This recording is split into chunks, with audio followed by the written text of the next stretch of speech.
Welcome, listeners, to Kyle and Curtis's podcast of the living zombie. I'm your host, Lord Brokenshire of Coalfields. And you are? And it's me, Curtis. I don't got a fancy name like that. Just plain Curtis works just fine. Welcome back to the podcast where we explore the movies that spawned off of Night of the Living Dead. This episode, which is technically 2, maybe 3, depending on how you count. This week we're doing Day of the Dead, the sequel to Dawn of the Dead. Yep, it's the 1985 film, made 7 years after Dawn of the Dead, directed by George A. Romero, directed and written by, and then starring Laurie Cardille, Terry Alexander, Joe Pilato, and Richard Liberty. That's a name right there, Richard Liberty. I like that one. He plays Dr. Matthew Logan, Dr. Matthew Frankenstein Logan. Hell of a name, Dick Liberty. Yeah, Laurie Cardille plays Dr. Sarah Bowman, the lead of this movie. Joseph Pilato plays Captain Henry Rhodes. And Terry Alexander plays John Flyboy, as I guess his nickname. I didn't get that impression from the movie. He is the helicopter pilot. Also got Sherman Howard, Gary Howard Clark. George Romero appears as a zombie in this, actually. Zombie with scarf. It says he's uncredited, so I don't know which one he would be. That's pretty good. Yeah, so 1985 movie. So this is this one's a little different than the last two. Than the last two of these movies in this continuity, which I think for simplicity we'll call the of the dead. I've just been calling them of the dead continuity. I think we'll call it the Romero verse. I guess we'll call it. I think is the easiest. Even though Romero's movies don't seem to be like direct sequels to each other. I don't know if that changes when we get later into Land of the Dead way further on. But it's been remade twice with in 2000 with 2008 being Day of the Dead, directed by Stephen Miner. That might be interesting to look into. And then there's I didn't realize they remade it. They remade it twice. Yeah, they made it in 2008 and in 2018 with Day of the Dead Bloodline, Hector Hernandez.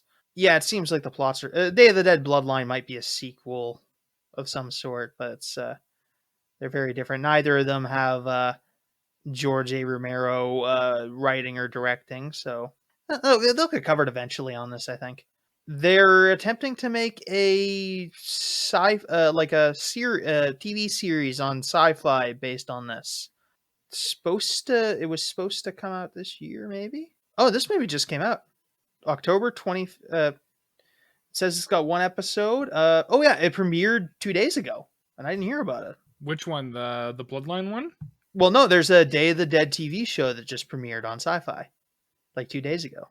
Oh shit! Yeah, no, it's very different. It says premise: 6 strangers trying to survive the first 24 hours of the undead invasion. So it's very different. They're just aping the name. Mm-hmm. Day of the Dead is this is actually one of the first one we've done that like follows the military and like a plant and like scientists trying to cure the virus. I guess the guys from Dawn of the Dead were cops of some sort, I think. So this takes place a good sometime after that. There appear to be no contactable survivors in this current day. It's never stated how long it's been since the original zombie apocalypse, just that so many people are dead. Mm-hmm. Yeah. It's very different. This is a very gory film in comparison to, I think, even Dawn of the Dead. I think this is even a good bit more gore than Dawn of the Dead had. If I'm recalling correctly. It's been a while. I'd say quite a bit more. Yeah. Yeah. Yeah, I watched this, and the next one we're doing Zombie 2 on the same day, and that's maybe a bit that's a bit good bit gorier, but this gave it a run for its money. This isn't slouching in the factor. This has some pretty intense dismemberment effects in it, which these movies have always been fairly brutal, at least for their time. But I mean, I think this is the first one where like felt like it was doing a lot of it, Yeah, I agree. which Considering I'm a bit of a squeamish person, I don't really like super gory stuff, and so there was more scenes in this one where I was like, ugh. Which is good if you like that kind of stuff, but definitely like most of the other ones we've watched, I haven't had to do any of like the stomach squeezy moments, whereas this one definitely had its few. honestly, this one's probably a little bit more violent than the one we're doing next week, except for like one scene. There's just one particular scene I'd have to Oh be yeah, aware of. oh yeah, you'll know it when you see it. We'll talk about that Okay. next week, though. Yeah, this is a bit of a step down. Honestly, it's the first one of this sort of series where I'm gonna give it like a more middling review. I still thought it was okay. I just didn't like really, Yeah, I yeah. agree. But It definitely lacked in some areas. Uh, Even though like they had a lot more aspects that like were going good for them, like the special effects and stuff like that. But the overall, and we'll get into that, the overall story in that definitely didn't have the same impact as the one we watched last time. yeah, I feel it's maybe less. It seems like it's a less subtle film. Which not to say this film is Mm-hmm. like blunt with its messaging, because I don't know if I wouldn't call this blunt with its messaging. It's not just not like on the level of subtlety that may even be unintentional of the first two films. The message of this film, according to Romero, is like the destructiveness of like a breakdown in communication within a group, which yeah, that's a fair thing to explore. And like that kind of like that does have the maybe perhaps unfortunate consequence of like making the zombies in this more into you could have replaced them with most things and you would have had like a equally valid threat. It doesn't feel like they represent something in particular in this, which is perhaps something that makes it a bit weaker. And then again, I don't know if you'd say that as much with Night of the Living Dead too. I think you could definitely make that same comparison there. Mm-hmm. Like you could tell something sort of similar to Night of the Living Dead with like a lot of different disasters, and this is also the same. It does. This movie does do a lot more. Being a movie with like three scientist characters, it does do a lot more to explore what like the virus aspect of the zombie and like how it interacts with the bodies. I suppose not. It's not necessarily said to be a virus in this. It's just the zombies come up and then they this is how they interact and they talk about that. Like I think the interesting things they bring up is like it only need the zombies only need like one particular part of the brain to survive. And then it also this movie's also famous for like exploring like can zombies be trained? Can they regain a modicum of intelligence? Is there some part of themselves in there still? That asks some questions about that. Mm-hmm. I don't know that like the answers it gives. I don't know if it gives answers really, but it's an interesting Yeah, more or less, it presents the ideas and it gives you a little glimpse at kind of both sides. Like it doesn't really give you a strict side on which way it leans. It kind of gives you a little bit of both, and then it just leaves it at that. yeah, yeah, and it brings up some questions, which is kind of like a bit of bringing it back to some of this genre's roots in the story I Am Legend, where the creatures in that were eventually revealed to have at least eventually became something more intelligent and whatnot. And that's kind of like dwelling on that, and maybe like the one character in this Bub, he's like representative of that, which I don't know how Asimov feels about him ripping off his novel a bit more, but I Am Legend's Asimov, right? I got that right. Just gonna make sure. I'm pretty sure it is, but I just need to make sure so I'm not no, it's by Richard Matheson. Sorry. I don't know why I thought it was at Ah, like okay. yeah. Yeah, I don't know why I thought it was Asimov for whatever reason. Maybe it's just cuz it's kind of from that era. I don't know. Anyway, but yeah, it's interesting. This one is Romero says it's his favorite film of the original three, which I don't know. Maybe it's just because he like had like a stronger hand in some of its commentary that it gives, and I think that's maybe a fair point because that strikes me as something like you'd be proud of more as the author. Yeah, and I think that's a reasonable thing to say too. Yeah, whenever it's more your control in your baby, then usually you feel a little more attached to it than if somebody else did a huge portion of it. It didn't make the same amount of same kind of blockbuster money that the other ones did. It still did a good profit. Maybe a $4 million budget on it and made 34 million at the box office, which is still like reasonable, but it's not like huge iconic status of like made a name for George Romero. Certainly didn't bankrupt anyone, I don't think, but yeah, just it doesn't have the same. It has its following. A lot of people do like this one quite a bit, but it doesn't. It admittedly just doesn't have like the popular support that Dawn of the Dead or Night of the Living Dead does. I think a lot fewer people have watched it, so that's a thing. Yeah, it's done fine, like fine and stuff.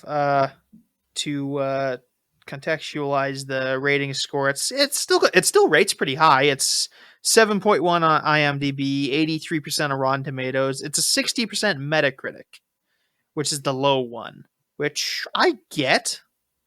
I don't know. I haven't entirely decided what my score is going to be yet, so that'll be interesting. We're gonna as we talk through this.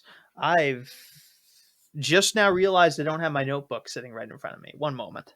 There's my notebook. Now I can get started. Life's good. Anything else we want to get into before we start this? I think that covers just about all of it. Yeah. The rest will be unfolded throughout the story.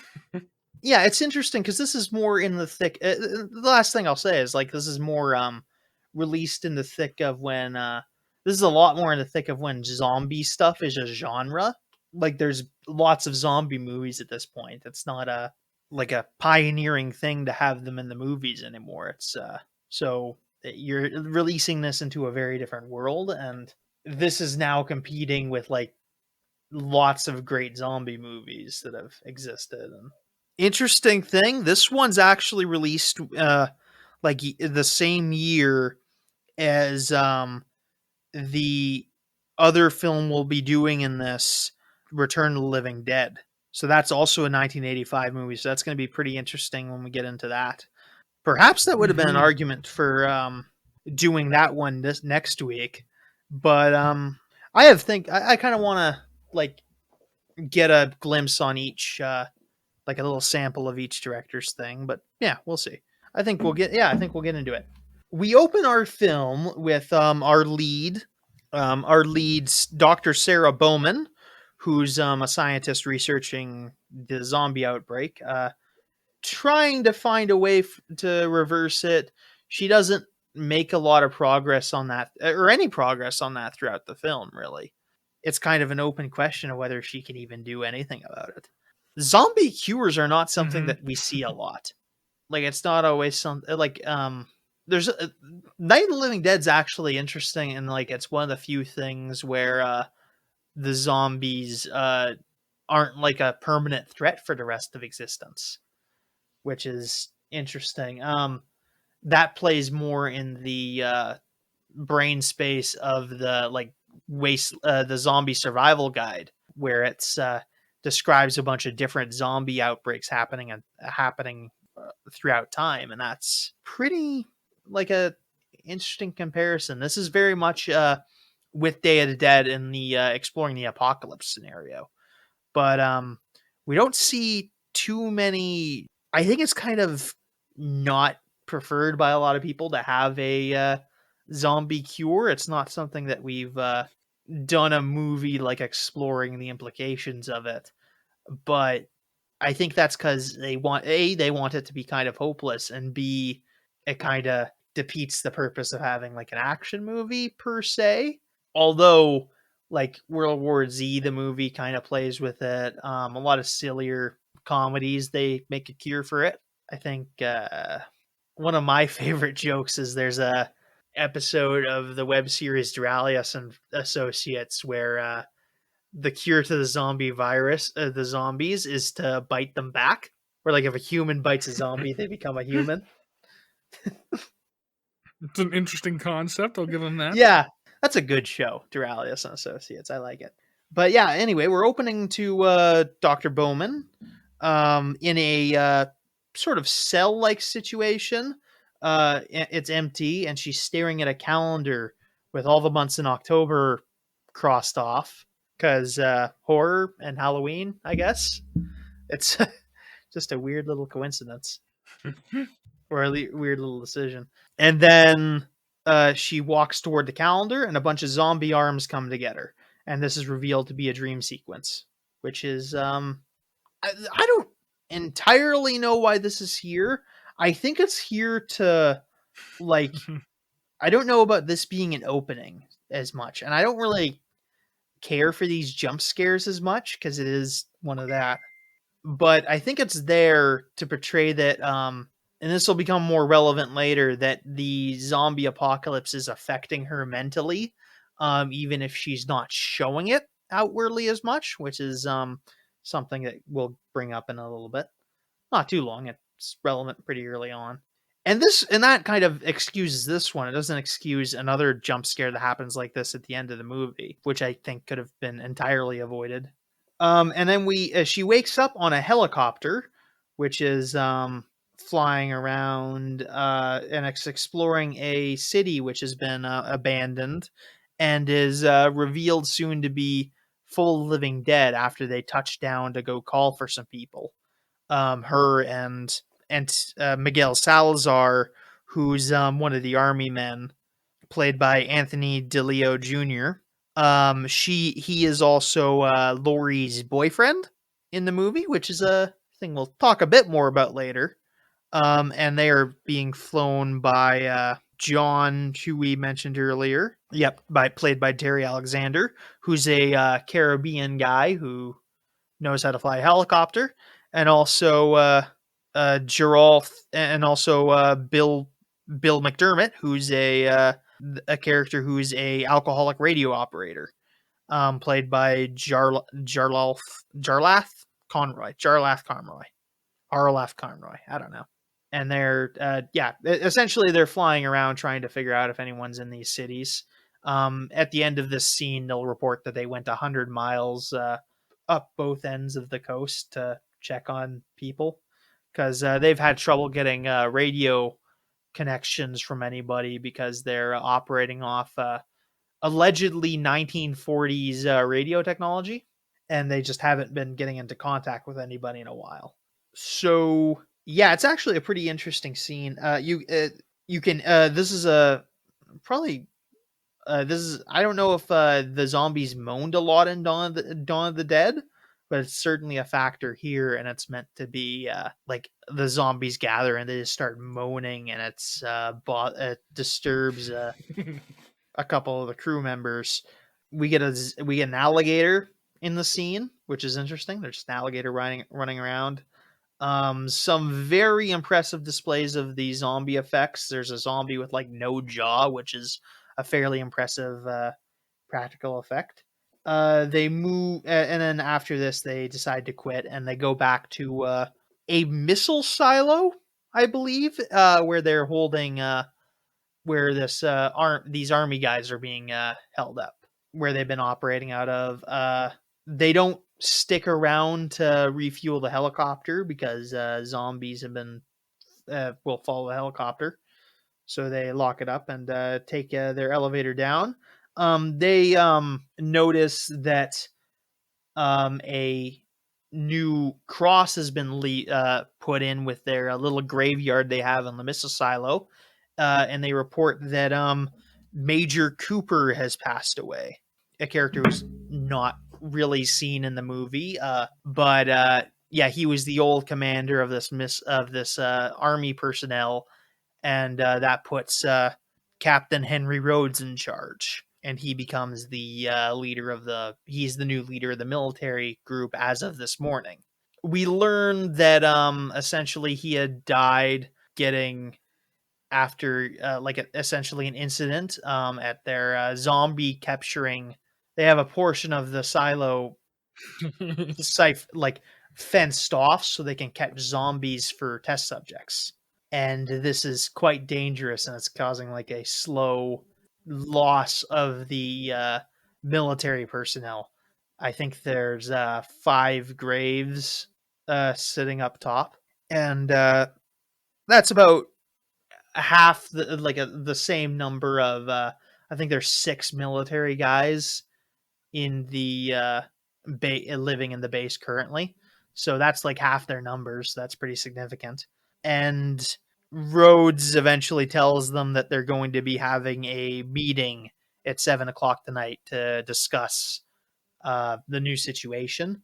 In the meantime, as they're getting out of the helicopter, Miguel is like not getting out because he's having an ongoing mental health crisis, and he gives like snaps at Sarah, who's trying to get him to move along because he's breaking down and she isn't visibly doing so, which is interesting. He makes a comment.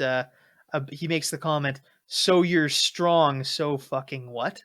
I don't know if he says the F word in that. I can't remember. I think they do, but and it's If interesting. not, he meant it. Yeah. Yeah. Now, some people might like I thought this was maybe leading up to like a moment where like uh Sarah's a bit of a Ellen Ripley. Yeah, Ellen Ripley's the character from Aliens, right? That's her first name. Oh, I have no clue. Yeah. Oh, it's been a while. Yeah, she's sort of a Ripley character, and that she's. I mean, that's an archetype, and that's a bit unfair to her. But she's. I thought they were maybe building her up to be this like tough woman type thing, but I don't think that's necessarily the case. She holds her own, but she's not. She's certainly. I don't think she's like Ripley in the sense that like Ripley would go into firefights. She's very much more just standing up for herself. I think she's actually a really well-rounded character because the central tension of this movie is going to be the scientists talking their case versus the army guys who are thinking of shutting this whole operation down and going to like leave because they're not going to be able to they've been doing science projects for a while and it's only costing them more men, and it's not like it's going to be portrayed as like some people could say like Sarah's the lead, so she's right about everything, but I don't think it's as simple as that. Because like the military guys, to be fair, have a lot of valid complaints. They've been losing a lot of guys. Yes, yeah, yeah, they do a good job at making both sides have like a positive to their case, but then also a negative. Because the army people, as much as they're kind of a little bit of nincompoops a lot of the time, really do have some valid points for justifying some of their reactions. Yeah, they're certainly well within their. They certainly have a very good case to be like, fuck this, we're out of here. This is like too much trouble. We're not going to fix anything anyway. We're trying to save the world off 3 scientists. And like, let's be real, like scientists aren't like comic book heroes. They can't they don't in the modern age like make huge breakthroughs on their own as much. It takes like teams to do anything. So they have very little reason to think any of this is going to work. And again, they've been losing lots of guys gathering these samples. And Sarah isn't entirely the most sympathetic to that. And I think that's kind of a point that Romero is trying to make here, is that she's not viewing like viewing their concerns fully, with full amounts of respects. And part of this is because she's of the opinion that they need to keep researching and hope that they'll find a cure or something. But she's not. She doesn't entirely know. I don't think she entirely knows what it's like to like not know what's going on and like know you're incapable of figuring it out. Because like she maybe she gets a cure, but like the army guys, they don't know. They're hopeless and they're not going to be able to help. They're not going to be able to fix anything on their own. They're just trying to survive. But yeah, that's it's a pretty good setup. I appreciate what Romero was trying to do here, if nothing else. Mm-hmm. We get a little bit of a look around the silo. Lots of RVs lying around. They're using like golf carts to move around this place. They're like, it's implied there were like a lot of people here sometimes at some point. It's not I'm calling it a silo, but it's not clear that it's got like a nuclear missile silo or something like that. I don't know that there's like a weapon of mass destruction at these guys' disposal. It might have been fired off for all I know. That's a scary thought. It's just like an empty missile silo because they fired off the nuke, and yeah, It didn't do what they were hoping, and now it's just an empty. yeah, God knows. And maybe it is sitting there and just like, nah, we're not gonna fire this thing. It's like what would they even do with it if it was around? Very true. Although I don't even know if this is a missile silo. This might just be like a secret underground military base. But yeah, and we get our look at the zombie catching ground. It's like a fence with like a little box in the middle of it, where like you feed a zombie into the box with like, and they have like sticks with hooks and loops on them, so they can pull the zombies into it. They lock it in. They put another loop on the zombie's neck, and wheel it out and eventually bring it into the labs to get chained to a wall. So that's their little setup. Miguel is doing a operation of this where, and he accidentally lets go of one of the staves and almost gets someone hurt, which causes I think Steele's the guy. Yep, Private Steele, who is one of the more utilized soldier characters. He's one of the main ones. Held up kind of as Rhodes' second in command. The ranks on the soldiers are like, it's privates, and then Captain Rhodes. Miguel doesn't appear to have one, so that's I don't know if that means he's ahead of them or below them. But yeah, mostly privates. So this is a pretty these guys are pretty low rank to be holding this big military base on their own. So they're a bit out of their depth, really. But yeah, Steele gets like holds a gun to Miguel's head, and Sarah has to pull a gun on Steele in order to get him to pull us to stop. But yeah, that ends up being an issue, and it's resolved. Sarah ends up sedating Miguel against his will because he's having a mental health crisis, and I don't think anyone here is qualified to deal with that, which is just a shame. And yeah, this is like sign of a wedge being drawn between these two, which there's a lot of stuff. There's a lot of backstory to this movie actually, which isn't shown on screen, which I think works. Like a guy could make a complaint about that being being a lot of tell, but I think it's shown. I think it's shown that those are the cases, and we get the impression based on like our intuition, without like adding another 30 minutes to this movie. And I think a lot of that stuff would be a lot more.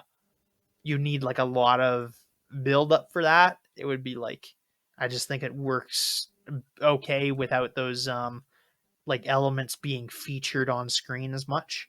Like we don't see Major Cooper's how Major Cooper's rule worked. We don't see how Miguel and Sarah end up getting into a relationship. and I think it works, showing the aftermath of what's happening.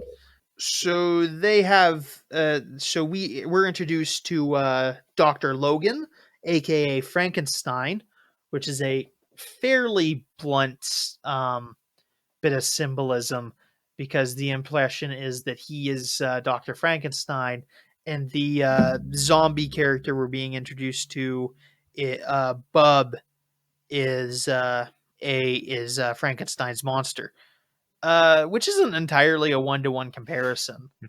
He's getting this. Nope, not at all.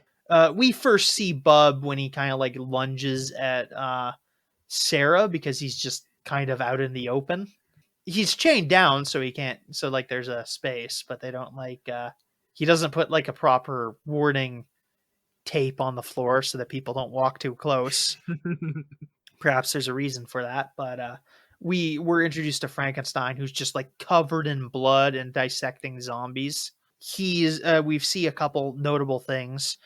He's disposed of one of the zombies they recovered earlier, because it was too undocile. And then we see a zombie that's had several of its internal organs ripped, like detached, to prove that it does not require them. And then we also see a zombie that it has had its most of its head destroyed, until he can figure out, leaving just a little bit of the brain left, proving that you only need a little bit of the brain for a zombie to operate, which doesn't entirely make a lot of sense, because that definitely seems like it would make the zombies way harder to kill, them just having like one point of the brain that needed to be destroyed and the rest being unnecessary. I think it's also contradicted by different events in maybe this and Dawn of certainly, I think it's probably contradicted by some things in Night of the Living Dead or Dawn of the Dead. But moreover, he proves the point that like, without its visual stimuli, it will not react to humans. So he's using this as like a understanding that he's using these demonstrations to demonstrate that these things can be domesticated, which is his ultimate goal throughout the movie. Which he does some pretty whack stuff to try and prove. Oh yeah, no, he's Like, he's a bit of a villain. His laboratories are just It's very unsanitary too. He doesn't clean up at all. just a menace to society. Oh yeah, many ways over. Yeah, so that's Dr. Frankenstein. Sarah points out that there's some difficulties, like there's some problems with that. Mainly the surgery to take out the stimuli took like 15 hours of surgery. So there's that. So it's not entirely practical, especially not on a mass scale. And what would even be the point? Would they be farmers? Would they be pack animals? Like, what would be the end goal here? There's a lot of not clear answers here. Yeah, he thinks that they can be used for something, but at the same time, like, yeah, the army people's viewpoint on it is like, I don't know what the hell you're trying to do here. You mean like these people have killed our comrades, and they don't see the whole what the hell they're even trying to do. Even beyond that, like, they're not skilled laborers. Like, they can't do much. Like, granted, the zombie genre is like the traditional Haitian zombie is like based on the idea that you would like enslave people, but I don't think this necessarily clicks, and I think that's intentional. I don't think we're necessarily supposed to sympathize with Frankenstein even after we find out everything. But it's also revealed that he did the experiment where he removed a lot of the brain on the corpse of Major Cooper, which is a big no-no. Obviously, there, like, if the military guys ever found out about this, they'd probably kill him. Certainly demonstrated by like what we see later in the movie, they definitely kill him. And he's just left the uniform just sitting around, so it's not a good sign. But yeah, we cut to our meeting, and there's arguing going on between Rhodes and the scientists and the I guess John and McDermott are like their own faction. They live away from the rest of the crew. I guess the implication is they're civilians, which there's reason to suspect that the helicopter they're flying around isn't a military helicopter. It's just a regular, like a civilian helicopter. So, and they're having lots of arguments about that. Frankenstein has not shown up on time for the meeting, and we get an implication of what Rhodes' command is going to be like. He's demanding like subservience. He is like, and he's laying down the line that he wants to see results from like the scientists, or else they're going to leave because this is becoming too costly. When eventually, as communication breaks down, Sarah goes to leave, and he says that the meeting's not over, and if she doesn't return to the meeting, he'll have her shot, which he attempts to, like, he eventually orders Seal to go shoot her. He at first thinks Rhodes is joking, but he eventually brings out his gun and is preparing to do it. But the third scientist, his name Dr. Fisher, played by John Amplas, is eventually talks Sarah down to not not leaving and continuing the argument. At this point, Frankenstein arrives at the meeting late, and he asks, barging in and asking if there's any food. And he actually makes a better case to Rhodes than Sarah, because he just said Frankenstein is implying that he'll have results in a few weeks, while Sarah is implying that she needs them to do this for as long as she needs, which is very much portrayed as the less attractive option. But yeah, it's Frankenstein is very much seen as the more persuasive more persuasive of the three scientists, and he manages to talk Rhodes down for a little bit, eventually leading in the laying out his plan, eventually leading the causing the meeting to end.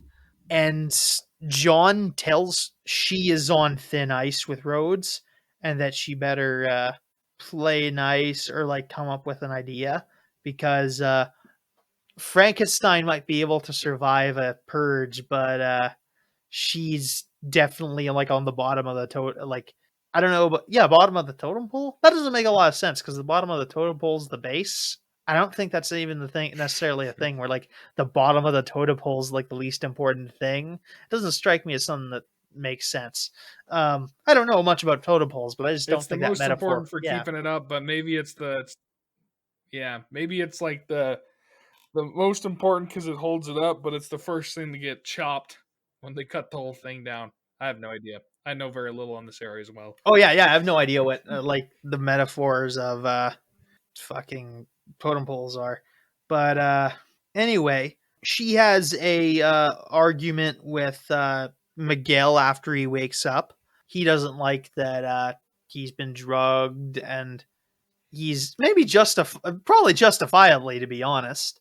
It's not nice to drug people without consent, and she tells him to get out. She eventually goes to like stay with Ben and like John and McDermott, and they talk about this, and she talks about how they don't help out at all, and she asks why that is, and he says, "Hey, they don't really believe what they're doing over there.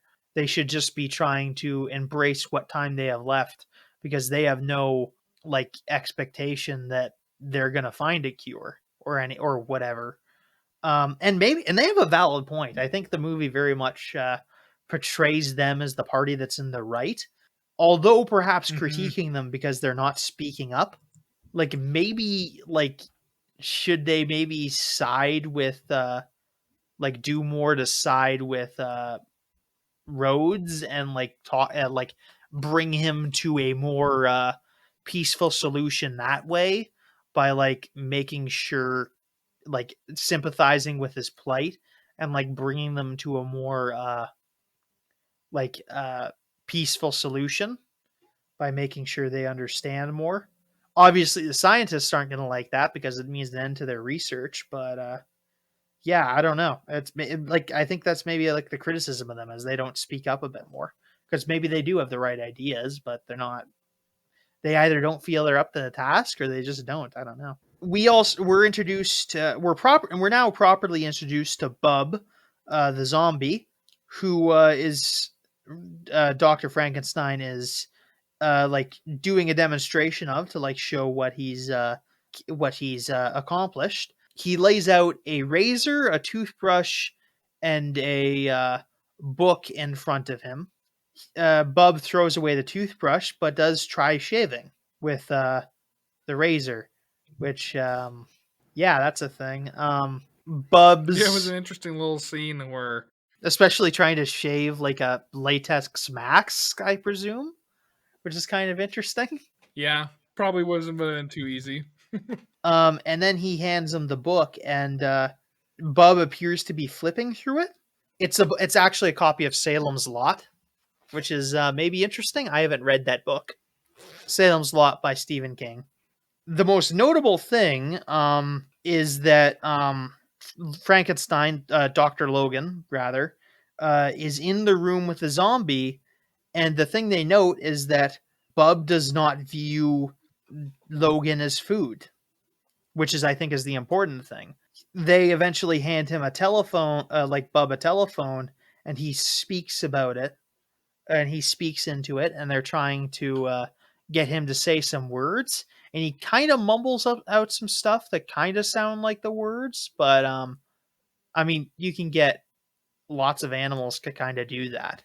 So it's unclear whether like it's fully gaining intelligence. Bub is just relearning a bit more, or if he's pulling on stuff from his past life. Who's to say, really? I think that's supposed to be somewhat ambiguous. Whether he's learning from nothing or if he's regaining memories is the question. Rhodes shows up and is quite shocked by Bub, and but Logan manages to talk him down from like pulling like killing Bub on the spot. They hand Yup. Bub. They hand Bub. They get Bub to salute Rhodes. Rhodes refuses to salute back because he's very not amused by this zombie. But the zombie does salute of its own accord, which is maybe the best evidence that the zombie is recalling some past life. Logan like theorizes that the zombie was a military man in his past life, an older military man to be sure, but because the zombie has like a bald spot and everything.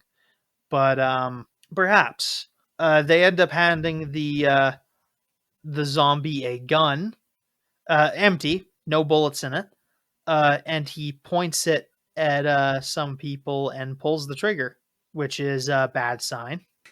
Yeah, don't want the zombies using guns, that's for sure. But yeah, they kind of discount that, or Logan kind of discounts that. Yeah, so our next scene is them trying to capture some more zombies.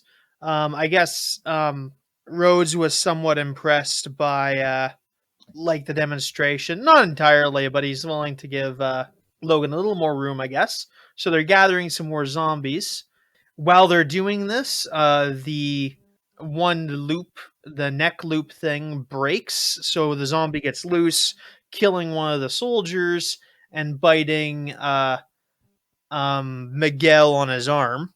Miguel, they have to. This eventually results in the zombie getting put down, and the one soldier ends up getting killed. Like I said, and then Miguel's arm gets chopped off in an attempt to prevent the infection, which is something that works sometimes in zombie media, but sometimes doesn't. This movie doesn't give a definitive answer. And I do love that they just always make that. Yeah, I love that they always make the one guy operate the neck loophole when, like, it's just been proven like 9 times throughout the film that the man is not competent in his current mental state to be doing anything around that. Like somebody should have just been like, okay, you've messed up like 13 times. Like, let me do the neck loop. You can take some other job. You can open the hatch. But they're just like, nah, you don't get that privilege. Screw you. You're back on the neck loop until you do it right. True. Yep. Yeah, and yeah, this movie doesn't give you a definitive answer to whether or not it works or not. The soldier guys don't seem to think it will work. But but despite the fact that Sarah says she'll put down Miguel if he doesn't, if he ends up turning, they still don't want him in the base. So her, John, and McDermott end up hanging out together and putting Miguel on their couch while they wait for him to come to. Sarah goes back into the base to go get some morphine. It is nighttime by now, so most of the people are sleeping. Her and McDermott goes with her. They find their way into Frankenstein's secret portion of his lab, where they find the dead soldier's severed head hooked up to a darn just underneath a blanket, which doesn't make sense because the steel ended up shooting him, so his head shouldn't be intact. But I guess he got it working. I don't know. But Frankenstein does what Frankenstein needs to do. and they've come to the conclusion that after they get the morphine, maybe they should just bug out, which is a fair point, perhaps. It seems like this situation is going south either way. It doesn't seem like they're going to be welcomed back into the base proper. But yeah, we cut back to Bub and Frankenstein. Bub gets handed a tape player, Walkman, if you will, for those of you who know what Walkmans are. Oh, the age we live in where technology's gone so fast. Such a mythological creature. It's whack to think that even the iPod is like a slight relic. I was thinking about that the other day, where it's true. like everyone's so used to having like an iPhone that they can just listen to all their music on, and that even like an iPod Touch or like a Shuffle or like the early Nanos is a relic. Yeah, no, that's a fair. Yeah, that's true. A lot of like younger kids probably wouldn't know what an iPod is. That you need two devices, one for listening to your music and one for your telephone. That it's not just a combo deal. Yeah, Bub is listening to some music, and eventually this scene is ended with eventually we find out Frankenstein has been talking about how he needs to reward Bub's good behavior, and he is doing that by providing Bub meat from dead soldiers. Dun, dun, dun. Presumably from Major Moore and the other recently died one. He is observed doing this by Sarah and McDermott, and then by Rhodes, who promptly kills him. But these two seem to, yeah, and they get captured by Rhodes. The boyfriend is starting to wake up, but because of Frankenstein's betrayal, Rhodes is going to come and take away the everyone else's guns, mostly from John, who's the one guy they don't have physical contact with yet. Also, they need, and they're going to try to force John to fly them away. They attempt to force John to do it. He refuses. They do various methods to try to blackmail him into doing it. They lock Sarah and McDermott into the fence in order to get ready to let them out to the zombies, which they do. And then he kills the scientist, but John is dead set against making taking them anywhere. But Rhodes obviously can't kill him because then they don't know how to fly the helicopter. This is all interrupted by the elevator starting. Evidently, Miguel went up the elevator and lured a bunch of zombies to him, and then started lowering the elevator, and then is going to eventually start lowering the elevator.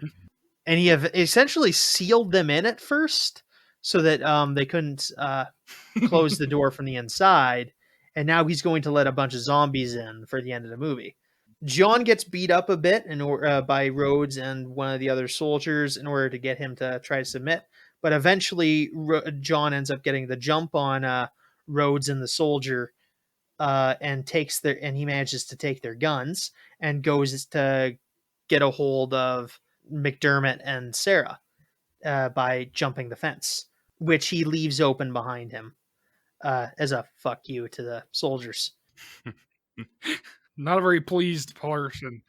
No, yeah, this is maybe like more or less dubious, but yeah, John will end up catching up with. I suppose one more thing I want to mention about this. This is the only movie where they bring up any character's race directly. And like I've talked about like racial themes in like the Night of the Living Dead and Dawn of the Dead review, but like this is the only one where like anyone out and out says that Rhodes goes and calls John a black son of a bitch, which isn't like the worst racial insult, but it's notably like it has a racial component to it, and we get a bit of an impression that he's a bit racist toward John. Yeah, it's not much, at least to our eyes. Other people might have better opinions, and if or like more stronger opinions toward that, they're welcome to them, and I'd probably like bow to like the opinions of people who are more affected by this. But yeah, that is something that's properly brought up in this movie, which is, I don't know, maybe something to note. Perhaps a contributing factor. Mm-hmm. Not necessarily necessary to the movie, but it's yeah, I just felt it was notable. I don't know what to make a firm point on that one way or the other, but yeah, John will eventually manage to catch up with Sarah and McDermott. They will end up escaping some of the zombies and getting a hold of a helicopter and flying off. Interrupted by a brief jump scare where a zombie jumps out of the helicopter, but they end up getting away. And that will be the end of the movie for them. But some stuff happens in the meantime.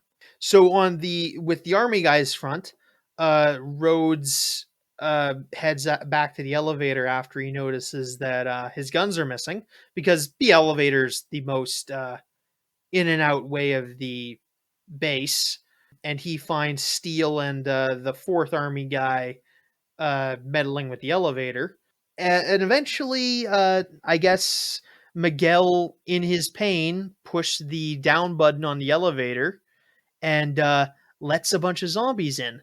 Zombies who are like perfectly proportioned to get the absolute most amount of zombies onto this platform as possible. They're like lined up in three rows perfectly, which is a bit.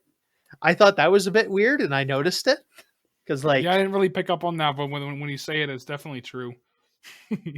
like, granted, it probably would have been harder to like I think they could have been scattered a little bit better, a bit shuffled together, so they weren't like in such obvious lines. I think you could also do this scene where like some of the zombies like stumble in through the open hole in the roof, but I think that's probably just like not worth it. Budget wise, you need to like get stuff sorted out. And you'd like make another dummy. So whatever. It's not a big deal. I'm just noticing that little weird nitpick that they're just standing Mm-hmm. on three straight lines waiting for. This is also a big. This isn't like a regular elevator. This is like a big elevator platform. Like you could fit probably 4 small cars on, like 4 small cars onto this platform. Probably like 3 pickup trucks you could fit onto it.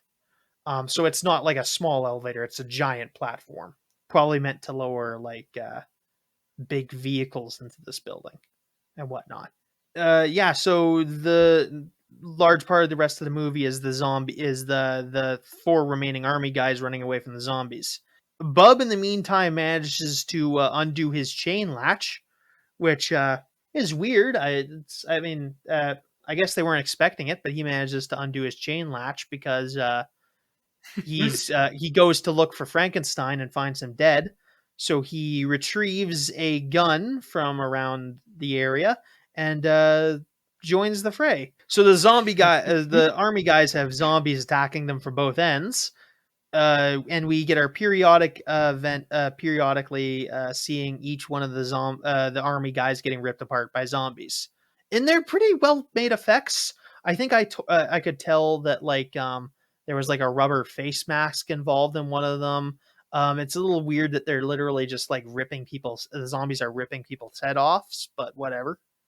It's well made effects if you're into that. It's just what their preferences, you know. Yeah. Eventually, this results in Bub facing off against Rhodes. Rhodes doesn't manage to put down Bub with his weapon and can't manage to reload. The professional soldier cannot reload his M16 properly, which is a bit out there. But Bub did get the jump on him a fair bit. And Bub takes a few pot shots at him, winging him a few times before eventually chasing down Rhodes as he opens up a door to find a crowd of zombies on the other side, and ends up getting shot by Bub and then eaten by the zombies as Bub salutes him angrily and walks off into the sunset. And Bub, our true hero. yep, yeah, I guess. I mean, he's still a zombie. I don't know that is Bub a hero. I don't necessarily think so. True. Seems like he's still a flesh-eating monster. Yeah, he was still eating people, not really. But at the same time, he was still eating people, but the heart-wrenching moment when he grieved over the scientist, you got to feel for Bub. Yeah, Rhodes and the crew are a bit of jerks, but yeah. Anyway, the last scene of the movie is McDermott, John, and Sarah on a island somewhere with the helicopter parked there, presumably to live out the rest of their lives. Probably the most optimistic ending of any of these movies we've seen so far. Yeah, no, I don't know about Return of the Living Dead yet, but it definitely does have a happier ending than Zombie will. I can tell you that much because I watched them both in one day. And it's a little heads up. Yeah, I mean, it's not like super depressing, but we'll talk more about my like direct comparison of those two next time because I do have thoughts about like comparing Romero to Fulci. But yeah, that's the movie. It's pretty interesting. I don't know. I don't think it's as good as Dawn of the Dead or Night of the Living Dead. But yeah. Any closing thoughts just while we're at this?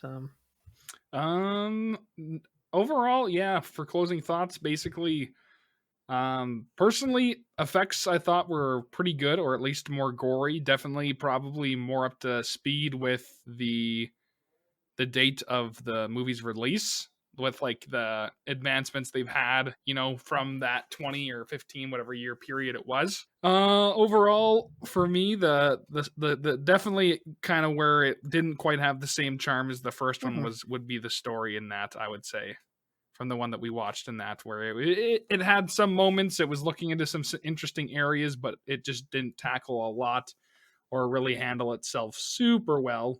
A couple of the characters made me laugh with how they were played. I don't know why, but Steele's like character just like overplaying the hell out of it just made me laugh. I don't know if it was for the right or wrong reasons. Yeah, there's no like I don't think there's a big standout actor in this one. Like I don't find any of the actors are like super like I mean none of the actors are like they all do like iconic performances, but they're not like the best actor ever. And like this especially, I don't think these were the greatest. I thought Rhodes, who does the most acting in quotes, he's just kind of ridiculous seeming. I think they could have made him scarier if they had taken like a different approach, made him a bit more sinister. I feel like what they were going for is like these guys being like normal army guys that aren't like super like qualified for the job, which is important, I think. And I think it does work on what probably Romero was going for. It's not the worst decision. I just maybe it could have been better. I don't know.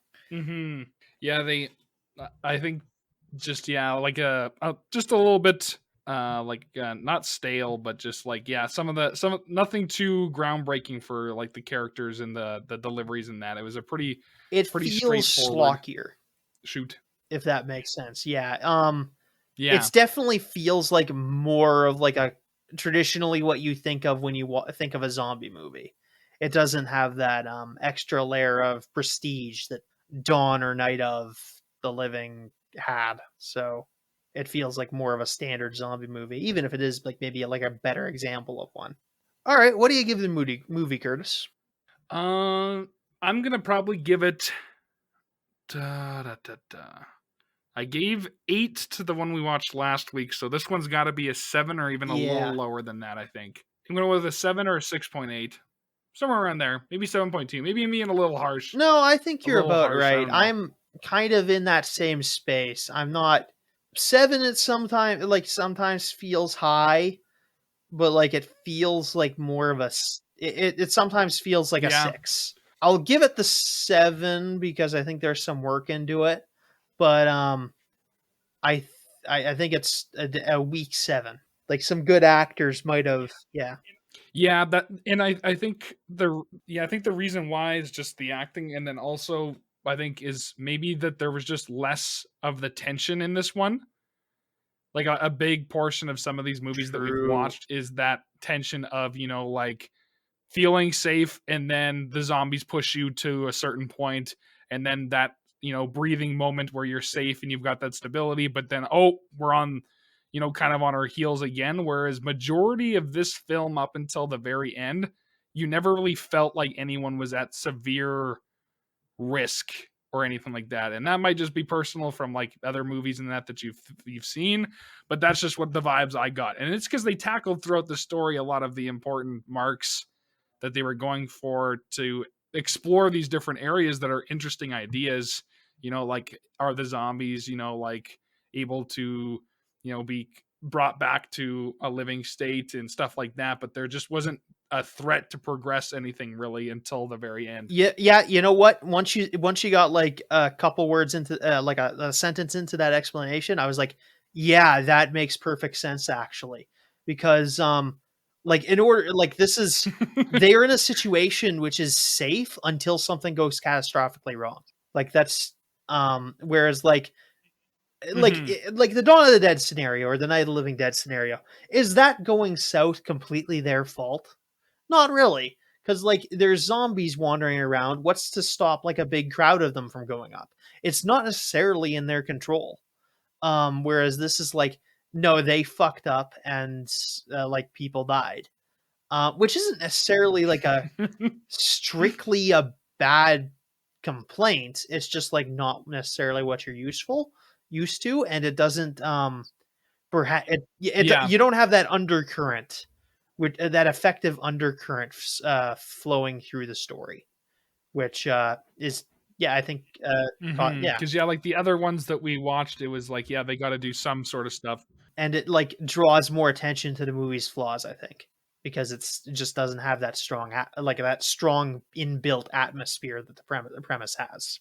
And then I think for me it was basically like the fact that I think like because the other ones we watched, like they also like have goals that they're doing that are kind of on like a time restraint that they're trying to do to progress their like either their safety or their escape or stuff like that. Whereas like we already talked a little bit about, this one was more like kind of all their own doing. Like they had everything already established where like there wasn't any major threats other than like their own personal things, which isn't, like you said, isn't wrong or isn't anything wrong with that, but it's just a different take. And I just don't know if it's something that I'm completely used to. Yeah, true. Yeah, I think yeah, it's more like it's yeah. Again, I think we said that. I think we came to a good conclusion with this one. I think that's a pretty reasonable like point to Mm-hmm. be made, and I think we nailed down what like I feel like we nailed down what was missing about this movie just now. Yeah, Yeah. whereas like I couldn't have like quite put my finger on it before, but yeah, I think we've nailed this down. Yeah, Mm-hmm. Yep, I yeah. agree. All right. So next week we're reviewing, or I suppose not next week. I should stop saying that. I'm releasing these as soon as I can. I think the last one may bleed into November, but I'm hoping to get it up by Halloween. I'm like, I'll probably have Night of the Living Dead out tomorrow, the 18th. But yeah, I think we're doing good. Yeah, so next week we're reviewing. So yeah, next week, stay tuned for our review of Lucio Fulci's Zombie / Zombie 2, depending on the market. We'll give you an explanation for that next week. See you soon. See ya.